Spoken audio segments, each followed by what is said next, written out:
9వ అధ్యాయం అపోస్తల కార్యముల గ్రంథము 9వ అధ్యాయం బుక్ ఆఫ్ యాక్ట్స్ చాప్టర్ 9 అపోస్తల కార్యముల గ్రంథము 9వ అధ్యాయం 15-16 వచనాలు మనం కలిసి చదువుకుందాం. అపోస్తల కార్యముల గ్రంథం 9వ అధ్యాయము 15-16 వచనాలు. అందుకు ప్రభువు, నీవు వెళ్ళుము, అన్యజనుల ఎదుటను రాజుల ఎదుటను ఇశ్రాయేలీల ఎదుటను నా నామము భరించుటకు ఇతడు నేను ఏర్పరచుకొనిన సాధనమై ఉన్నాడు. ఇతడు నా నామము కొరకు ఎన్ని శ్రమలను అనుభవింపవలనో నేను ఇతనికి చూపుదనని అతనితో చెప్పాను. ప్రార్థన చేసుకుందాం.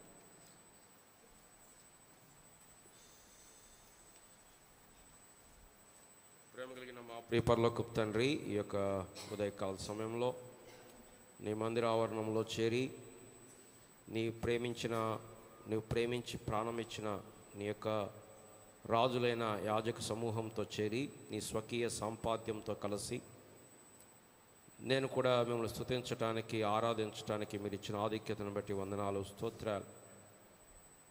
మా జీవిత యాత్రలో మమ్మల్ని ఇంతవరకు మీరు కాచి కాపాడుతూ వచ్చారు, కృప చూపిస్తూ వచ్చారు. నీకు వందనాలు, స్తోత్రాలు.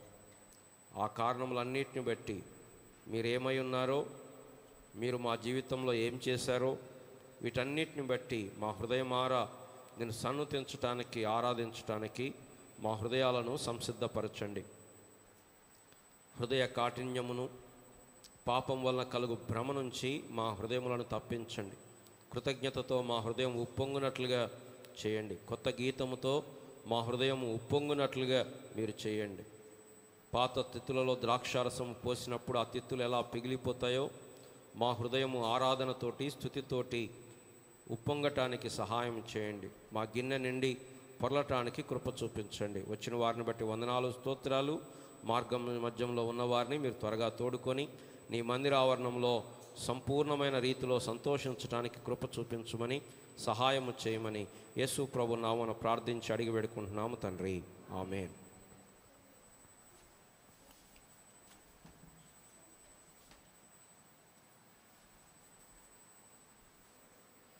మనం గత వారంలో అంటే అంతకుముందు వారంలో దేవుని కృపను గురించి ధ్యానించటానికి ఆ శిలువ మీద దొంగ యొక్క జీవితాన్ని మనం చూసాం. ఆ శిలువ మీద దొంగ వాని యొక్క జీవితం పతనమైపోయినటువంటి జీవితం. ఆత్మీయంగా చూస్తే అందరూ పాపుల్లాగానే అతడు కూడా పాపిగా జీవిస్తూ వచ్చాడు. దేవునికి దూరస్తునిగా, దేవునికి శత్రువుగా, దేవునికి విరోధముగా జీవిస్తూ వచ్చాడు. అంతకంటే ముఖ్యముగా ఆ వ్యక్తి బందిపోటు దొంగగా, బహుశా నరహంతకుడిగా, కొంచెం సౌండ్ తగ్గించండి, రీసౌండ్ వస్తుంది, ఫ్యాన్లో కొంచెం తగ్గించు. ఆ వ్యక్తి బందిపోటు దొంగగా, నరహంతకుడిగా జీవిస్తూ ప్రభుత్వము చేత శిక్ష విధించబడిన వాడిగా ఉన్నాడు. మూడవది, ఆ వ్యక్తి శిలువ మీద యేసు ప్రభువారిని దూషిస్తూ వచ్చాడు ఆరంభంలో. ఇలాంటి వ్యక్తి దేవుడు తనను పరలోకంలో చేర్చుకోవటం అనేది ఆ దేవుని యొక్క మహోన్నతమైన కృపకి గొప్ప తార్కాణముగా మనం చూస్తూ వచ్చాం. వాడు చేసింది ఏంటి అంటే హృదయపూర్వకమైన యథార్థమైన మొర. ఏంటది? యేసు, నీ రాజ్యములో నన్ను జ్ఞాపకము చేసుకో. That's it. అంటే ఏం నమ్ముతున్నాడు? యేసు ప్రభువారు దేవుని కుమారుడు అని నమ్ముతున్నాడు. అంతకుముందు అన్నాడు, మనం చేసిన దానికి ఇది న్యాయమే, కానీ ఆయన ఏ పాపము చేయలేదు. యేసు ప్రభువారిని గుర్తించాడు. దాని తర్వాత యేసు ప్రభువారు రాజకుమారుడు అని గుర్తించాడు. ఎప్పుడు? సింహాసనం మీద కూర్చున్నప్పుడు కాదు. సింహాసనం మీద కూర్చున్నప్పుడు అందరూ గుర్తిస్తారు, కానీ యేసు ప్రభువారు సెలవులో వేలాడుతున్నప్పుడు, ముళ్ళ కిరీటంతో ఉన్నప్పుడు ఈయన రాజు అని గుర్తించటం పరిశుద్ధాత్మ దేవుని యొక్క కార్యం. అప్పుడు గుర్తించి యేసు నీ రాజ్యములోనికి వచ్చినప్పుడు నన్ను జ్ఞాపకము చేసుకో. ఆ హృదయపూర్వకమైన మొర తన జీవితాన్ని మార్చివేస్తుంది. యేసు ప్రభువారు అన్నాడు, నిశ్చయముగా, దెర్ ఇస్ నో డౌట్, నిశ్చయముగా నేడు నీవు నాతో పరదైసులో ఉందువు. దాంట్లో ఎటువంటి సందేహం లేదు. ఆ రాత్రి పరదైసులోకి వెళ్ళినప్పుడు యేసు ప్రభువారితో పాటు ఎవరయ్యా ఎంటర్ అవుతుందంటే ఈ దొంగ. ఈ దొంగ ఎప్పుడు మందిరానికి వెళ్ళి ఉండడు, ఈ దొంగ ఎప్పుడు చందా వేసి ఉండడు, ఈ దొంగ ఎప్పుడు బైబిల్ స్టడీకో సంఘ ప్రార్థనకో లేకపోతే అసలు మందిరం వైపు కూడా వెళ్ళి ఉండడు. కానీ ఆశ్చర్యకరమైన సంగతి ఏంటంటే యేసు ప్రభుతో పాటు వాడు కూడా ప్రయాణం చేశాడు. ఆ సంగతి చూసినప్పుడు మనకు కూడా అర్థమయ్యేది ఏంటంటే we are no way, in no aspects we are worthy to be called or to be in heaven with Lord Jesus Christ. Yesu ప్రభువారితో ఉండడానికి కానీ, యేసు ప్రభువారి యొక్క కుమారులుగా పిలువబట్టడానికి కానీ, యేసు ప్రభువారి యొక్క పిల్లలమని చెప్పబట్టడానికి కానీ, ఒకనాడు యుగయుగాలు యేసు ప్రభువారి యొక్క సారూప్యంలోకి వచ్చి యేసు ప్రభువారితో పాటు యుగయుగములు పరలోకంలో ఉండటానికి కానీ మనలో ఏంటి అర్హత అని చూస్తే zero. There is nothing that qualifies us to be in heaven for eternity. మనకంటే మంచివారు, మనకంటే శ్రేష్ఠులు, మనకంటే గొప్పవారు అక్కడ పాతాళంలో ఉండగా అసలు మనం ఎందుకున్నాం ఇక్కడ? ఇది దేవుని కృప. ఎప్పుడైతే ఇది అర్థమవుతుందో మన జీవితంలో, మన హృదయంలో బిట్టర్నెస్ ఉండదు. కష్టాలు వస్తాయి, ఇబ్బందులు వస్తాయి, కన్నీరు వస్తుంది, బాధలు వస్తాయి, కానీ ప్రభువు మీద అసంతృప్తి ఉండదు. ఆల్రెడీ ప్రాణం ఇచ్చాడు, ఏ అర్హత లేని మనకు రక్షణ ఇచ్చాడు, ఏ అర్హత లేని మనకు నిరీక్షణ ఇచ్చాడు, ఏ అర్హత లేని మనకి నిత్య జీవ వరం ఇచ్చాడు. ఇవన్నీ పొందిన తర్వాత ఈ లోకంలో నాకు అది లేదు, ఈ లోకంలో నాకు ఇది లేదు, దేవుడు ఇలా చేయట్లేదు, దేవుడు అలా చేయట్లేదు, ఏం దేవుడు అనే ప్రశ్న ఎప్పుడు వస్తుందంటే ఇది కృతజ్ఞత లేని హృదయం. కాబట్టి ఆ శిలువ మీద దొంగను చూసినప్పుడు పిల్లరా, మన హృదయాలు మనం ఆ దొంగ కంటే నీచులం. కానీ దేవుని స్తోత్రం, దేవుడు మనల్ని రక్షిస్తూ వచ్చాడు. ఇప్పుడు మన గొప్ప నిరీక్షణ ఉంది. ఈరోజు ఈ ఉదయకాల సమయంలో అలాంటి వ్యక్తినే మనం ఇక్కడ చూస్తున్నాం. మనం చదివిన లేఖన భాగంలో ఒక వ్యక్తి కనపడుతున్నాడు. ఈయన పేరేంటి? పౌలు, లేదా అంతకుముందు సౌలు. ఇతడు పరిసయ్యుడు, ధర్మశాస్త్రములో అనింద్యుడు. రండి, ఫిలిప్పీ పత్రికలో పౌలు గారు తన గురించి తాను సాక్ష్యం చెప్తున్నాడు. ఫిలిప్పీ పత్రిక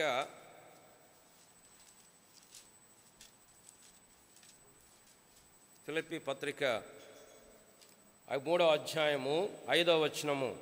8వ దినమున సున్నతి పొందితిని, ఇశ్రాయేలు వంశపువాడనై బెన్యామీను గోత్రములో పుట్టి హెబ్రీల సంతానమైన హెబ్రీయుడనై ధర్మశాస్త్రము విషయమై పరిసయుడనై ఆసక్తి విషయములో సంఘమును హింసించువాడనై ధర్మశాస్త్రము వలన నీతి విషయములో అనింద్యుడనై ఉంటిని.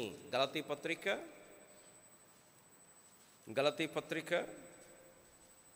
1వ అధ్యాయం 14వ వచనం. నా పితరుల పారంపర్యాచారమందు విశేషాసక్తి గలవాడనై నా స్వజాతీయులలో నా సమాన వయస్కులైన అనేకుల కంటే యూదుల మతములో ఆధిక్యత నొందితనని నా నడవని గురించి మీరు. ఇది సౌలు గారి యొక్క జీవితం. నేను అనుకుంటాను బైబిల్లో ఒకవేళ పరలోకానికి వెళ్ళిన తర్వాత మొట్టమొదటి ఎవరిని కలవాలనుకుంటా అంటే, నేను అనుకోవటం నా పర్సనల్ బైబిల్ స్టడీని బట్టి 2 వ్యక్తులు నాకు బాగా వాళ్ళ జీవితాలు చూస్తే నాకు ఎగ్జైట్మెంట్ వస్తుంది. ఒక ఆయన మోషే, దేవునితో 40 దివారాత్రులు హీ కుడ్ స్పెండ్. ఎట్లా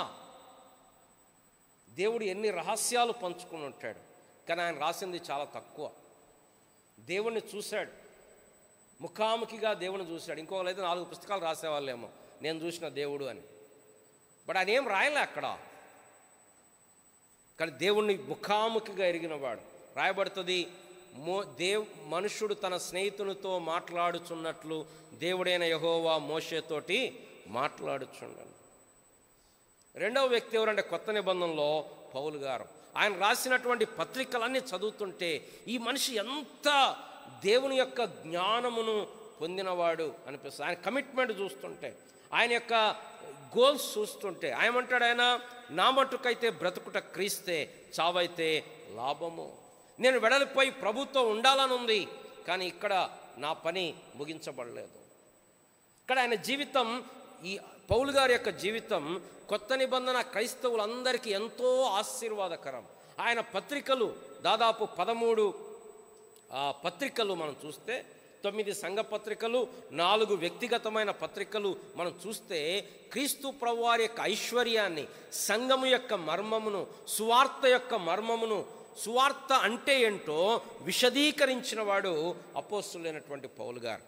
సరే, ఈయన యొక్క ఎలా మార్పు చెందాడు, ఎలా ప్రభు దగ్గరకు వచ్చాడు, ఏం జరిగింది అనేది మనం తన జీవితం ఆలోచిస్తే, తను తార్సులో పుట్టినటువంటి వాడు, బెన్యామీను గోత్రంలో పుట్టాడు.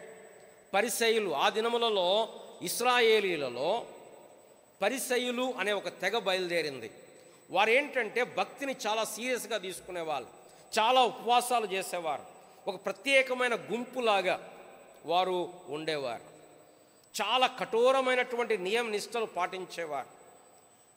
తినే విషయంలో, ధరించుకునే విషయంలో వారి యొక్క కమిట్మెంట్ ఎలా ఉండేదంటే, పుదీనాలో జీలకర్రలో కూడా దశమ భాగం ఇచ్చేవారు.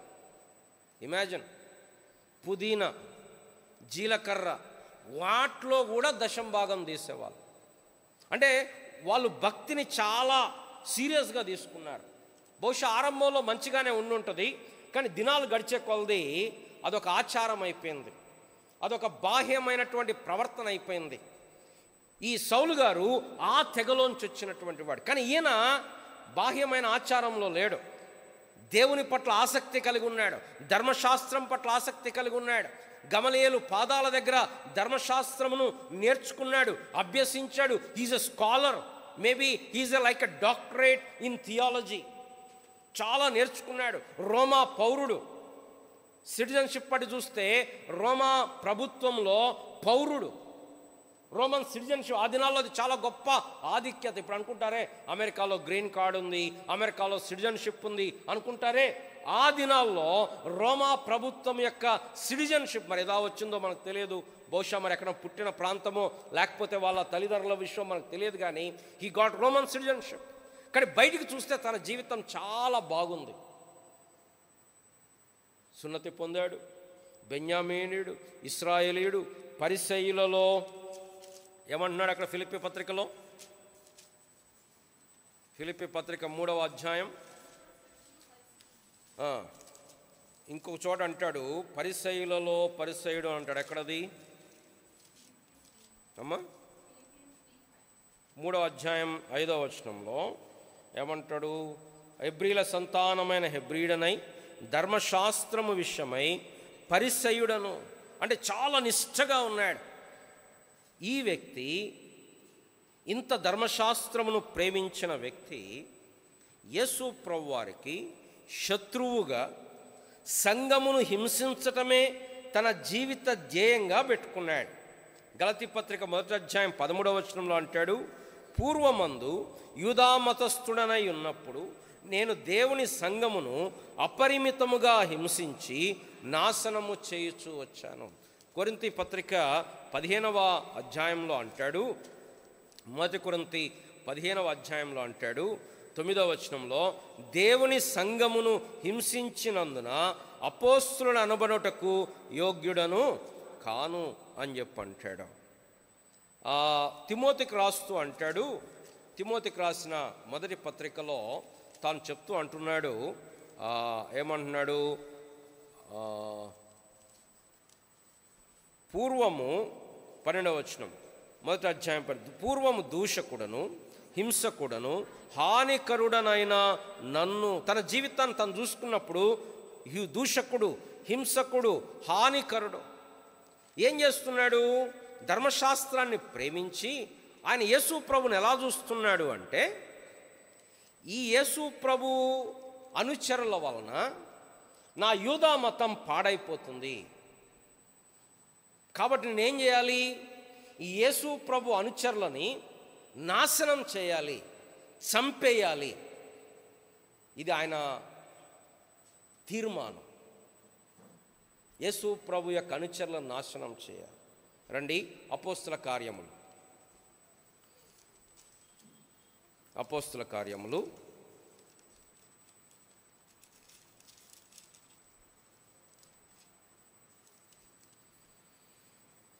9వ అధ్యాయం. సౌలు మొట్టమొదటి వచనం. సౌలు ఇంకను ప్రభు యొక్క శిష్యులను బెదిరించుటయు హత్య చేయుటయు తనకు ప్రాణాధారమైనట్టు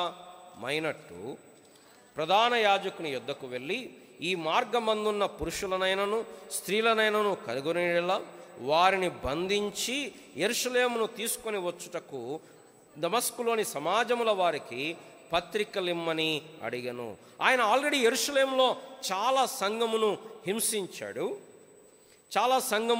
హింసించి ఇంకక్కడ సరిపోలేదన్నట్లుగా ఈ దమస్కు దగ్గరికి, అంటే సిరియా దేశానికి ఆయన వెళ్తూ ఉన్నాడు. 7వ అధ్యాయంలో స్టెఫను హతసాక్షి అయినప్పుడు అక్కడ రాయబడుతూ ఉంది చూడండి, 6వ వచనం, 7వ అధ్యాయం 6వ వచనం, 58వ వచనం, 58వ వచనం.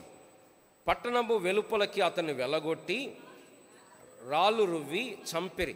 సాక్షులు సౌలు అను ఒక యవ్వనుని పాదముల యొద్ద తమ వస్త్రములు పెట్టిరి. 60వ వచనం.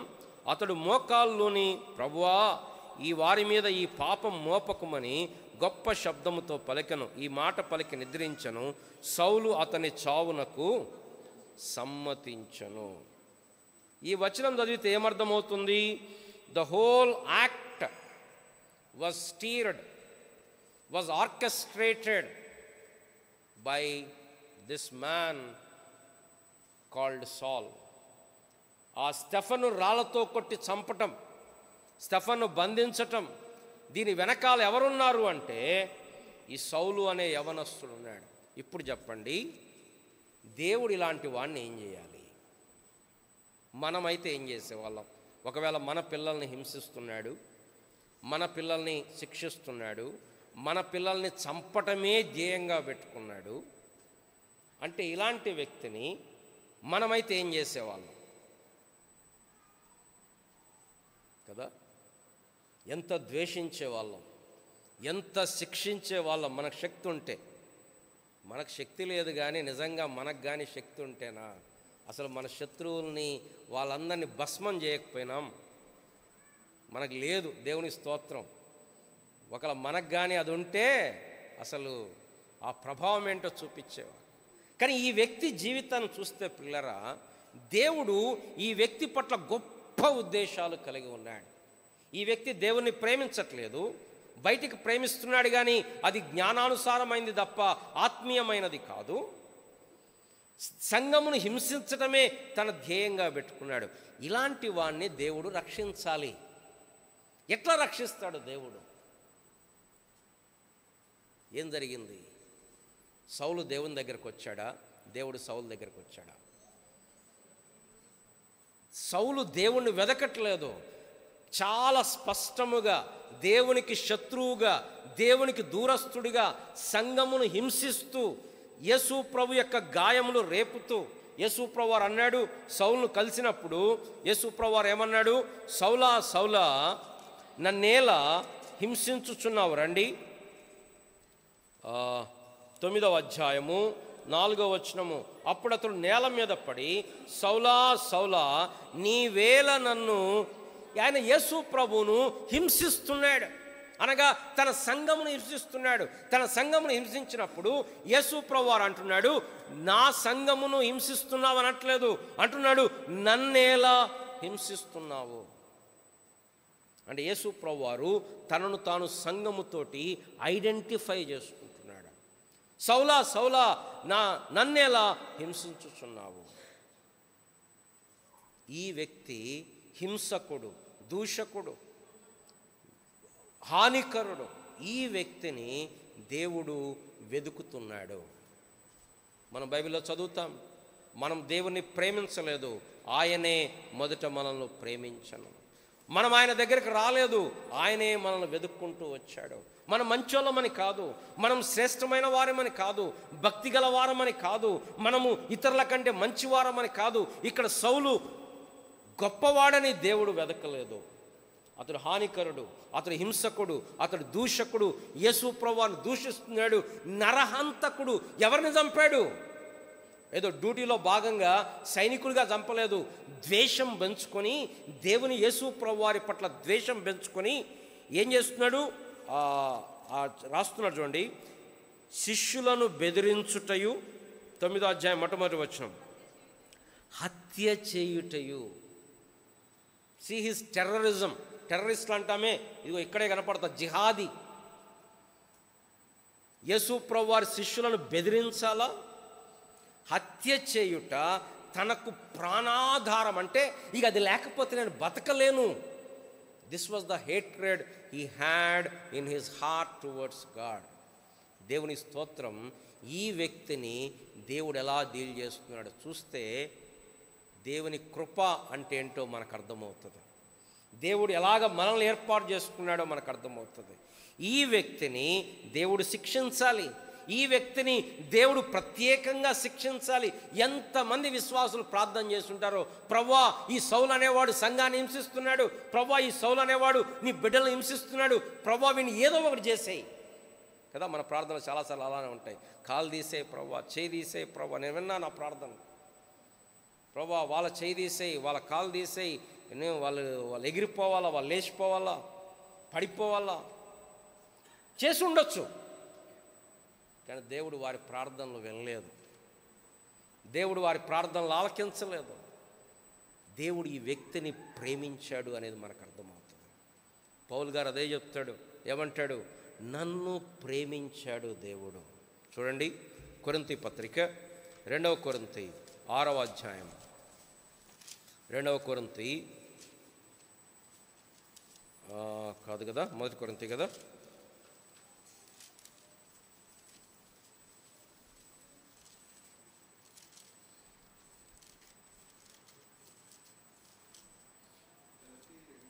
గలతీ 2 కదా,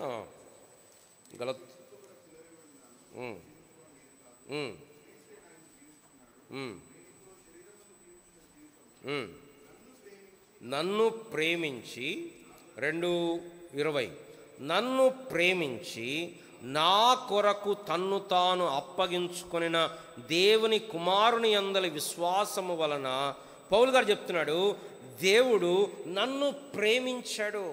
ఎలాంటి వాడిని ప్రేమించాడు? హానికరుడు, హింసకుడు, దూషకుడు, విరోధి, శత్రువు, ఇలాంటి వాడిని దేవుడు ప్రేమించాడు. మనం ప్రేమిస్తే మంచోళ్ళను ప్రేమిస్తాం, మనం ప్రేమిస్తే శ్రేష్టమైన వారిని ప్రేమిస్తాం. కానీ దేవుడు ఎలాంటి వారిని ప్రేమించాడంటే శత్రువులైన వారిని ప్రేమించాడు. ఈ సౌలు యొక్క జీవితంలో ప్రభు ఆయన్ని ప్రేమించి ఏం చేశాడు? ఆయన ఎదుర్కోవటానికి బయలుదేరాడు. సౌలు మెసేజ్ల ద్వారా రక్షణ పొందల. సౌలు మెసేజ్లు విని చెయ్యెత్తండి మీలో ఎవరు రక్షణ పొందుతారో అంటే సౌలు చెయ్యెత్తలా. సౌలు ఏం చేస్తున్నాడు? చంపుతున్నాడు. దేవుడే వెళ్ళి, రండి ఏం జరిగిందో అక్కడ చూస్తాం.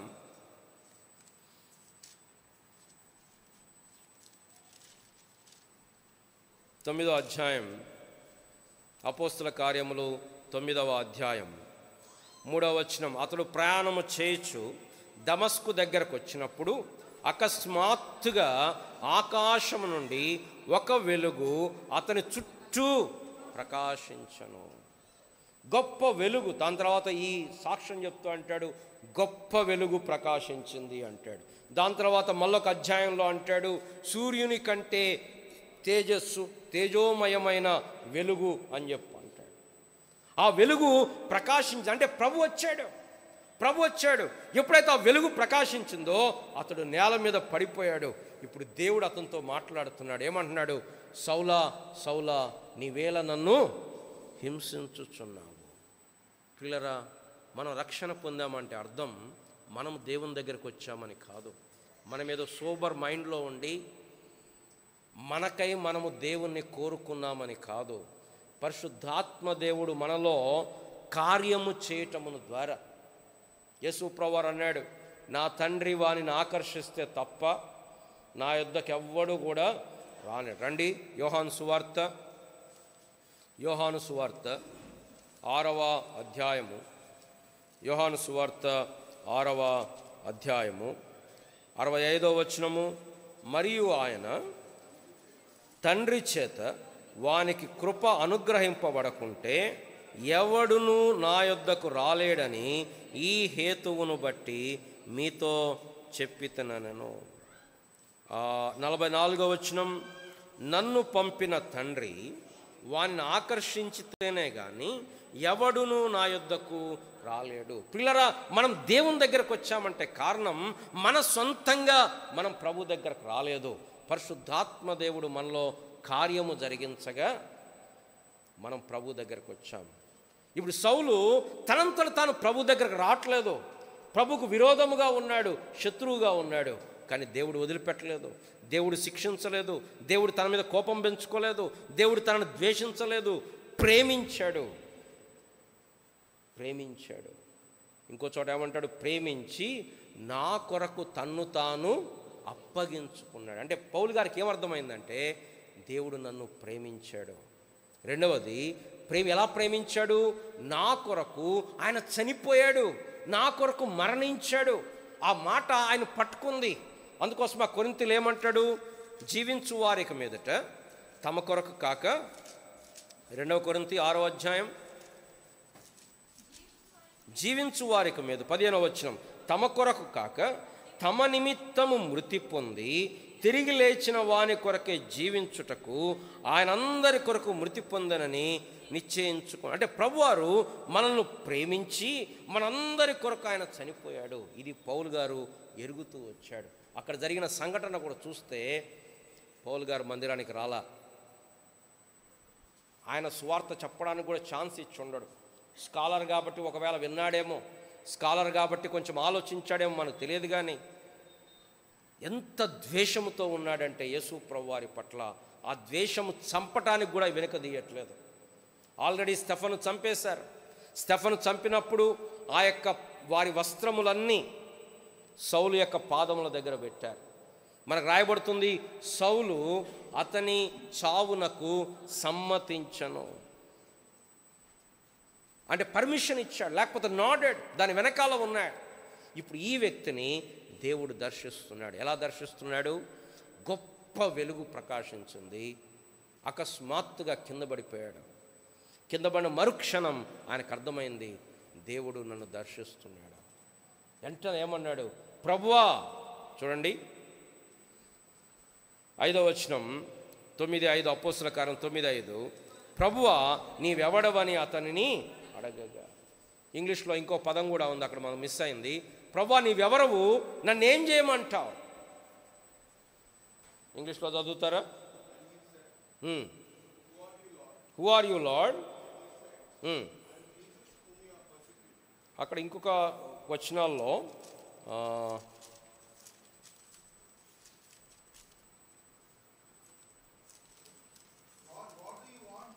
Lord, what do you want me to do? ప్రభువా, నీవెవరవు, నన్ను ఏం చేయమంటావు? ఎవరు చెప్పారు ప్రభు అని? ఆయనకు అర్థమైంది. పిల్లరా, ఈ ఈ ఈ ఈ ఇన్సిడెంట్లో మనకు అర్థమయ్యేది, మనము దేవుని దగ్గరకు రాలేదు, దేవుడే మనల్ని ప్రేమించి మన దగ్గరకు వచ్చాడు. మన మీద విల్లింగ్గా, ఇష్టపూర్వకంగా దేవుని దగ్గరకు రాలేదు. దేవుడు మనల్ని ఇష్టపూర్వకంగా వచ్చేటట్లు ఆయన చేశాడు. ఆయన మనల్ని ఆకర్షించాడు, మన హృదయంలో నూతన జన్మ కలగజేశాడు. చూడండి, తీతుకు రాసిన పత్రికలో పౌలు గారు అంటాడు, తీతుకు రాసిన పత్రిక 2వ అధ్యాయము, తీతు పత్రిక 2వ అధ్యాయము 3వ అధ్యాయము 3వ వచనం. ఎందుకనగా మనము కూడా మునుపు అవివేకులము, అవిధేయులము, మోసపోయిన వారము, నానా విధములైన దురాశలకు, భోగములకు దాసులమునై ఉండి దుష్టత్వమునందును అసూయందును కాలము గడుపుచు అసహ్యులమై ఒకరినొకడు ద్వేషించుచూ ఉంటిమి. కానీ మన రక్షకుడైన దేవుని యొక్క దయయు మానవుల యెడల ఆయనకున్న ప్రేమయు ప్రత్యక్షమైనప్పుడు మనము నీతిని అనుసరించి చేసిన క్రియల మూలముగా కాక తన కనికరము చొప్పుననే పునర్జన్మ సంబంధమైన స్నానము ద్వారాను పరిశుద్ధాత్మ మనకు నూతన స్వభావము కలగజేయట ద్వారాను మనలను, ఇది రక్షణ. ఏంటి రక్షణ అంటే? పరిశుద్ధాత్మ దేవుడు మనకు నూతన స్వభావం, అప్పటిదాకా రాతి గుండె పరిశుద్ధాత్మ దేవుడు మాంసపు గుండెనిచ్చాడు. అప్పటిదాకా కఠినమైన స్వభావం పరిశుద్ధాత్మ దేవుడు నూతనమైన స్వభావం ఇచ్చాడు. ఇది రక్షణ అంటే. సౌలు యొక్క జీవితంలో ఆయన రక్షణ పొందాడు, ప్రభువును దర్శించాడు, ప్రభు వెతుక్కుంటూ వచ్చాడు, కింద పడేశాడు. అప్పుడు ప్రభువా నన్నేం చేయమంటావు అంటే పట్టణంలోకి వెళ్ళు అన్నాడు. అక్కడ అననీయాతో దేవుడు మాట్లాడుతూ అంటున్నాడు, అననీయాతో మాట్లాడుతూ ఏమంటున్నాడు 9వ అధ్యాయం 15వ వచనం అంటున్నాడు, అందుకు ప్రభువు నీ వెళ్ళుము, అన్యజనుల ఎదుట రాజుల ఎదుట ఇశ్రాయేలు ఎదుట నా నామం భరించుటకు ఇతడు నేను ఏర్పరచుకున్న సాధనమై. పిల్లరా, ఇక్కడ పౌలు గారిని రక్షించటం, నరకానికి వెళ్ళే పౌలు గారిని పరలోకానికి చేర్చటం, శిక్షకు పాత్రుడు ఉగ్రతకు పాత్రుడైన పౌలు గారిని పరలోకం చేర్చటం ఒక్కటే దేవుని ప్రణాళిక కాదు. There is beyond that. దేవుడు మనల్ని కేవలం నరకంలో ఉండాల్సిన వాళ్ళని పరలోకంలో పెట్టి అయిపోయింది నా పని అని దేవుడు అనుకోవట్లా. మన ద్వారా తన ఉద్దేశమును నెరవేర్చాలని, మన పట్ల ఆయన ప్రణాళికలు నెరవేర్చాలని దేవుడు కోరుతూ ఉన్నాడు. ఇప్పుడు పౌలు గారి గురించి చెప్తున్నాడు దేవుడు. ఆయన రక్షణ పొందక ముందే ఆయన ప్రణాళిక ఏంటి? దేవుని ప్రణాళిక ఏంటంటే ఏం చెప్తున్నాడు? ఇతడు నేను ఏర్పరచుకొనిన దేవుడు ఆయన్ని ఏర్పాటు చేసుకున్నాడు. ఎప్పుడంట గలతీ పత్రికలో పౌలు గారు ఏం చెప్తాడు? చదువుతారా? గలతీ పత్రిక మొదటి అధ్యాయము 15వ వచనం, అయినను తల్లి గర్భమున పడినది మొదలుకొని నన్ను ప్రత్యేకపరచి తన కృపచేత నన్ను ఆయన ప్రేమించాడు, ఆయన రక్షించాడు, ఆయన కృపచేత పిలిచాడు. నేను ఏర్పరచుకొనిన సాధనం ఎందుకు? అన్యజనుల ఎదుట, రాజుల ఎదుట, ఇశ్రాయేలు ఎదుట నా నామము భరించుటకు. 16వ వచనం అంటాడు, నా నామము కొరకు ఎన్ని శ్రమలు అనుభవింపవలనో నేను తనకి చూపుదు. దేవుడు చెప్పాడు, తనతో మాట్లాడుతున్నాడు, తన ప్రణాళికని చెప్తున్నాడు. చూడండి ఏంటి ఆయన ప్రణాళిక. రండి, అపోస్తుల కార్యములు 22వ అధ్యాయము అననీయ చెప్తున్నాడు పౌలు గారితోటి. 14వ వచనం, అప్పుడు అతడు మన పితరుల దేవుడు తన చిత్తమును తెలుసుకొనుటకు ఆ నీతిమంతుని చూచుటకు ఆయన నోటి మాట వినుటకు నిన్ను నియమించి ఉన్నాడు. ఆయన చూడటానికి, ఆయన నోటి మాట వినటానికి ఆయనను దేవుడు ఏర్పరచుకున్నాడు. ఇంకొక చోట చెప్తాడు చూడండి, 26వ అధ్యాయం 14వ వచనంలో చివరి భాగంలో ఉంది. అప్పుడు నేను ప్రభువా, 15వ వచనం, నీవు ఎవడవని అడగగా ప్రభువు, నేను నీవు హింసించుచున్న యేసును, నీవు నన్ను చూచి ఉన్న సంగతిని గురించి, నేను నీకు కనపడబోవు సంగతిని గురించి నిన్ను పరిచారకునిగాను సాక్షిగాను నియమించుటకై కనపడి ఉన్నాను. నీవు లేచి నీ పాదములు మోపి నిలుపుము. నేను ఈ ప్రజల వలన అన్యజనుల వలనను హాని కలగకుండా నిన్ను కాపాడదును. వారు చీకటిలో నుండి వెలుగులోనికి, సాతాను అధికారం నుండి దేవుని వైపుకు తిరిగి నా యందలి విశ్వాసము చేత పాపక్షమాపణ పరిశుద్ధపరచబడిన వారిలో స్వాస్థ్యమును పొందినట్లు వారి కన్నులు తెరుచుటకై నిన్ను వారి యొద్దకు పంపెదనని. కేవలం పౌలు గారిని నరకంలోంచి తీసి పరలోకంలో వేయటం ఒక్కటే కాదు, పౌలు గారి పట్ల దేవుడు ఎంత గొప్ప ప్రణాళిక కలిగి ఉన్నాడు.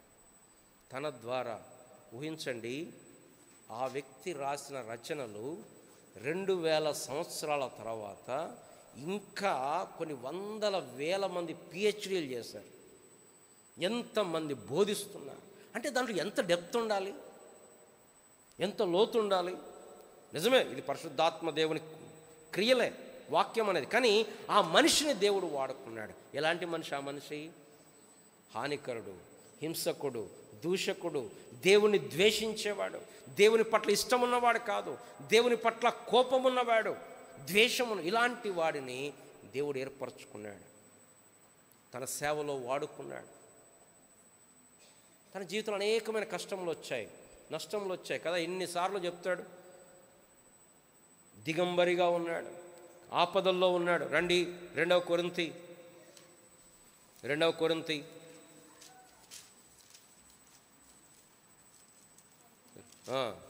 11వ అధ్యాయం 24 నుండి 23 నుండి, వెర్రివాని వలె మాట్లాడుచున్నాను, నేను మరి ఎక్కువగా క్రీస్తు పరిచారకును, మరి విశేషంగా ప్రయాసపడుతుని, మరి అనేక పర్యాయములు చెరసాల్లో ఉంటుని, అపరిమితముగా దెబ్బలు తింటిని, అనేక మార్లు ప్రాణాపాయంలో ఉంటుని, యూదుల చేత 5 మార్లు ఒకటి తక్కువ 40 దెబ్బలు తింటిని, 3 మారు బెత్తములతో కొట్టబడితిని, ఒకసారి రాళ్లతో కొట్టబడితిని, 3 మారు ఓడ పగిలి శ్రమపడితిని, రాత్రి బగళ్ళు సముద్రంలో గడిపితిని, అనేక పర్యాయములు ప్రయాణములలోను, నదుల వల్లైన ఆపదలోను, దొంగల వల్లైన ఆపదలోను, స్వజనుల వల్లైన ఆపదలోను, అన్యజనుల వల్ల ఆపదలోను, పట్టణముల్లో ఆపదలోను, అరణ్యములో ఆపదలు, సముద్రములో ఆపదలు, కపట సహోదరుల వలన ఆపదలు, ప్రయాసముతోను కష్టములతోనూ, తరచుగా జాగరణములతోనూ, ఆకలి దప్పులతోనూ, తరచుగా ఉపవాసములతోనూ, చలితోనూ, దిగంబరత్వంతోనూ ఉంటుని, ఇంకనూ చెప్పవలసినవి అనేకములున్నవి. ఈయన జీవితం ఎంత ఇన్స్పైరింగ్ అంటే, వీటన్నిటి మధ్యలో దేవుణ్ణి సేవిస్తూ వచ్చాడు. ఒకవైపు అన్యజనులు ఏంటి, వాళ్ళు ఇగో విగ్రహాలు వదిలిపెట్టమంటున్నాడు, వాళ్ళందరికీ కోపం పౌలు గారి మీద. ఒకవైపు యూదులు, ఎందుకు ధర్మశాస్త్రం వదిలిపెట్టమంటున్నాడు, సున్నత అవసరం లేదంటున్నాడు, యూదులకు కోపం. ఒకవైపు యూదులైన క్రైస్తవులు కూడా పౌలు గారి మీద కోపం. అన్ని వైపులా శ్రమలు, ఇబ్బందులు, అపవందలు. కొంతమంది అన్నారు, ఈయన చూపున కొరగాని వాడు, ఆయన ప్రసంగాలు బలీయమైనవి కానీ, ఆయనే రాశాడు, ఆయన ప్రసంగాలు బలీయమైనవి కానీ చూపునకి కొరగాడు. కొన్నిసార్లు ఆయన స్థాపించిన సంఘాలే ఆయనకు వ్యతిరేకంగా తిరుగుబాటు చేయటం. వీటన్నిటి మధ్యలో తన జీవిత చరమాంకంలోకి వచ్చేసరికి అంటాడు, నేను నమ్మిన వాణిని నేను ఎరుగుదును గనక నేను సిగ్గుపడు. అంటే మనకేమర్థమైందంటే, దేవుడు ఏర్పరచుకున్నాడు, రక్షించాడు. ఎలాంటి వాడిని చూసాం, రక్షించాడు. అక్కడితో అయిపోలేదు దేవుని కార్యం. తన జీవితం పట్ల గొప్ప ఉద్దేశం కలిగి ఉన్నాడు. అంతేకాదు, తన జీవిత యాత్రలంతట్లో దేవుడు తోడుగా ఉన్నాడు, బలపరిచాడు, మాట్లాడాడు, లేవనెత్తాడు. ఎన్ని సంఘటనలు మనకు రాయబడుతూ వచ్చాయి. ఎఫెసు పట్టణంలో ఆయన ఎఫెసు పట్టణంలో పరిచయం చేస్తుంటే దేవుడు వచ్చాడు. చూడండి 18వ అధ్యాయం కొరింథు పట్టణంలో 18వ అధ్యాయం 10వ వచనం, నీవు భయపడక మాట్లాడుము, మౌనముగా ఉండకము, నేను నీకు తోడై ఉన్నాను, నీకు హాని చేయటకు ఎవడు, నీ మీదకి ఎవడు రాడు. దేవుడు మాట్లాడుతూ వచ్చాడు. అపోస్తల కార్యంలో ఆ యొక్క పడవ ప్రయాణంలో కూడా, ఓడ ప్రయాణంలో ఓడ బద్దలైంది. 14 రోజులు వారు ఆహారం లేకుండా ఉన్నారు. కానీ ఈ మనిషి ఎంత ధైర్యంగా ఉన్నాడంటే, ఆయన అంటాడు, ఎందుకంట 23వ వచనం 27, 23, నేను ఎవని వాడనో, ఎవరిని సేవించుచున్నానో ఆ దేవుని దూత గడిచిన రాత్రి నా యొద్ద నిలిచి, పౌలా భయపడకుము. పిల్లరా, నేనేం చెప్పదలుచుకున్నా అంటే, పౌలు గారి జీవితం చూసినప్పుడు ఆయన ఆరంభం చూస్తే దేవుని కృప కనపడుతుంది, ఆయన జీవితం చూస్తే దేవుని కృప కనపడుతుంది. దేవుడు కాపాడుతూ వచ్చాడు, భద్రపరుస్తూ వచ్చాడు, దేవుడు తన యొక్క కృపను చూపిస్తూ వచ్చాడు. జైలు చెరసాల్లో వేయబడ్డాడు. ఆ చెరసాల్లో ఉండి కూడా ఏం పత్రికలు రాశాడు? ఫిలిప్పీ పత్రిక, కొలసీ పత్రిక, ఎఫెసీ పత్రిక, ఫిలేమోను పత్రిక. ఈ మొట్టమొదటి చెరసాల్లో రాశాడు. రెండవసారి చనిపోయే ముందు చెరసాల్లో ఉన్నాడు. 2వ తిమోతి రాశాడు. ఆ 2వ తిమోతి తన జీవిత చరమాంకంలో ఇక చనిపోతాను అని తెలిసినప్పుడు రాసిన పత్రిక. ఆ పత్రిక చదివితే ఆయన లైఫ్లో ఏమనుకుంటున్నాడో అర్థమైంది. ఒకవేళ మనలాంటి వాళ్ళు ఉంటే నేను అనుకుంటాను, ఆ తిమోతికి రాస్తూ, ఏం దేవుడో ఏంటో, నేను ఇంతగానో సేవ చేశాను, ఇంత పరిచర్య చేశాను, ఆఖరికి జైల్లో ఉన్నాను, రేపో మాపో నన్ను చంపేస్తారు, ఏంటి జీవితం, ఏంటి ఇలా అయిపోయింది అనే డిస్పేర్ కనపడుతుందేమో. కానీ పౌలు గారి జీవితం చూడండి. తిమోతికి రాసిన 2వ పత్రిక ఆయన అంటున్నాడు, 1వ అధ్యాయం 12వ వచనం, ఆ హేతువు చేత శ్రమలను అనుభవించుచున్నాను కానీ నేను నమ్మిన వానిని ఎరుగుదును గనక సిగ్గుపడను. నేను ఆయనకు అప్పగించిన దాన్ని రాబో దినం వరకు ఆయన కాపాడగలని రూఢిగా నమ్ముకొనుచున్నాను. రూఢిగా నమ్ముకొనుచున్నాను. 4వ అధ్యాయం ఆయన చెప్తున్నాడు. 6వ వచనం, నేను ఇప్పుడే పానార్పణముగా పోయబడుచున్నాను, నేను వెడలిపోవు కాలం సమీపమైంది, మంచి పోరాటం పోరాడితిని, నా పరుగు కడముట్టించితిని, విశ్వాసమును కాపాడుకుంటుని, ఇక మీదట నా కొరకు నీతి కిరీటం ఉంచబడినది. దేవుడు తన కాపాడుతూ వచ్చాడు. చివరికి ఎలా మరణించాడు చరిత్ర చెప్తుంది. ఈ పత్రిక రాసిన కొద్ది కాలానికే చెరసాల్లో ఉండి ఆ రోమా చక్రవర్తి పౌలు గారిని శిరశ్ఛేదనం అంటే తలను నరికి చంపివేశాడు. ఎక్కడ ఆరంభమైంది, ఎక్కడ ముగిసింది? హానికరుడుగా, హింసకుడిగా, దూషకుడుగా ఉన్న జీవితాన్ని దేవుడు రక్షించి తన ద్వారా ఎంతమంది, ఇప్పుడు నువ్వు నేను కూడా పౌలు గారి పరిచర్యను బట్టి ఆశీర్వదించబడుతున్నాం. ఎంత ధన్యకరమైన జీవితం. Almost every Christian is indebted to apostle Paul. Why? God's grace, దేవుని కృప. ఆయన రక్షించుకున్నాడు. ఇప్పుడు మన జీవితాన్ని చూసుకుంటే మనము ప్రభు దగ్గరికి రాలేదు, ఆయనే మనల్ని వెదికాడు. మనం ఏమాత్రం యోగ్యులము కాదు. దేవుడు మనల్ని ప్రేమించాడు, ఏర్పాటు చేసుకున్నాడు, మన కొరకు తన్ను తాను అప్పగించుకున్నాడు. వీటిని బట్టి మనం ప్రభుని స్తుతించి ఆరాధిద్దాం. మనం లేచినప్పుడు పాట పాడుకుందాం.